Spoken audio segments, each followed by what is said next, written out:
kaalaman sa paggamit ng ating wika.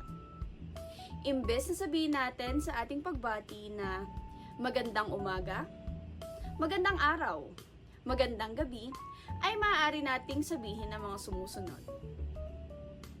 Mapitagang umaga, maaliwalas na araw, magandang buhay, at makabuluhang araw.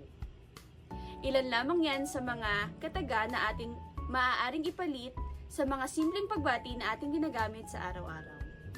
Patuloy na makinig sa ating klase sa mga susunod pa.